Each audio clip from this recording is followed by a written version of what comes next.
Deborah Sampson pulled off something that sounds like it shouldn't have been possible in the 18th century. She disguised herself as a man, joined the Continental Army, and fought in the Revolution and actually got away with it for nearly 2 years. It wasn't a quick stunt either. She didn't just sneak in for a week and get caught. She marched, camped, fought, and bled alongside other soldiers, and nobody figured it out until wounds finally gave her away. And the craziest part, instead of vanishing into obscurity or being punished for lying her way into the ranks, she lived to tell the tale. Even went on tour telling it herself. Deborah Sampson didn't just break the rules. She broke them so hard, she became a symbol of determination in a war that demanded sacrifice from everyone. Welcome to our republic. When in the course of human events, it becomes necessary for one people to dissolve the political band.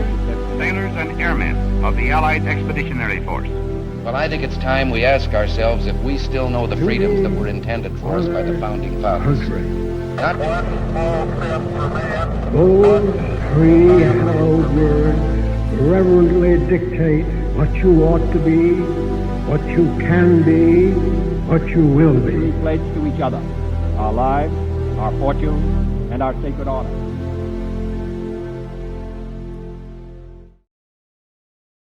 Deborah Sampson was born in 1760 in Massachusetts, the oldest of several children in a poor family. Her father abandoned them, and Deborah grew up in tough conditions, working as a servant and eventually as a school teacher. From the start, she learned self-reliance. She was tall, strong, and unusually independent for a woman of her time. But the revolution stirred something bigger.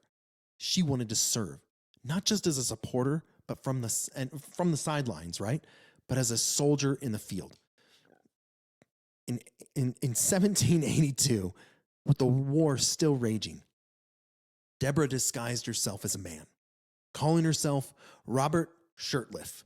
She bound her chest, dressed in men's clothes, and enlisted in the 4th Massachusetts Regiment of the Continental Army. And here's the wild thing. She wasn't sniffed out at the gate. She passed. And once she was in, she became just another soldier. She marched, she drilled, she carried a musket, and she fought in actual combat. Deborah saw action in several skirmishes. At one point, she took a deep gash on her forehead. At another, she was shot in the thigh. Terrified that her secret would be discovered, she didn't report the wound. Instead, she dug out the musket ball herself with a knife, treating her own injury rather than risk exposure. At that moment alone, that moment alone shows just how far she was willing to go. She endured some hardships as every other soldier: hunger, exhaustion, disease, and layered on the constant fear of being found out. Eventually, her disguise didn't last forever. And in 1783, Deborah fell ill with fever in Philadelphia. A doctor examined her and discovered the truth. But instead of punishment, she was quietly discharged from the army. But her secret was out. But her service had already proven her courage. Now, after the war, Deborah married Benjamin Gannett and settled in Massachusetts, raising a family.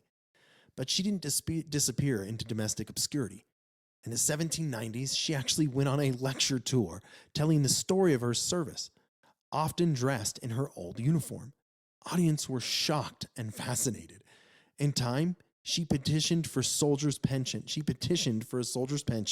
and with the support of Paul Revere himself, Congress granted her one of the earliest pensions awarded to a woman for military service.